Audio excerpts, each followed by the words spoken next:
Cutting a carbon steerer is the most nerve-wracking part of a bike build. One wrong move with a hacksaw and you've got a cut that's jagged or, even worse, damaged carbon. Today, I'm showing you my professional method for cutting a carbon steerer using a tile saw. It's faster, it's safer, and it leaves a cut so smooth you'd think it came from the factory. If you're interested, let's get started.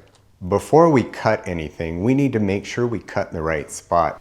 Cervelo says I can have a max of 50 millimeters of spacers between the frame and the fork. Every manufacturer is different on this, so double check their build manual before cutting. I added the spacers, installed the handlebar, and temporarily fit the wheels. This way I can put the bike on the ground and compare it to my other gravel bikes. 50 millimeters of spacers was a bit too much. The bars sat too high and it just didn't look right. I took a few more measurements and I settled on 40 millimeters of spacers. I use a tile wet saw to cut carbon steerers.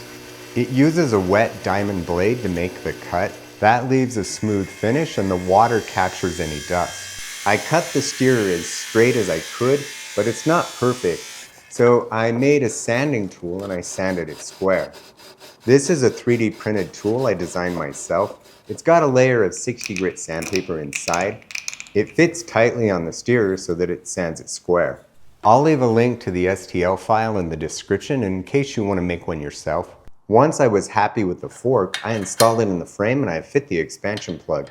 Cervelo included an 80 millimeter expansion plug with the frame. It's just about the perfect length for most stems. Here's a look at just how well that expansion plug fit. Cervelo's instructions say to leave a 4 millimeter gap between the top of the steerer and the top of the stem.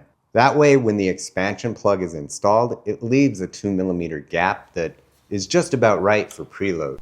If you need to cut down a carbon steerer and maybe tile your bathroom in the future, the wet saw is the best tool for the job.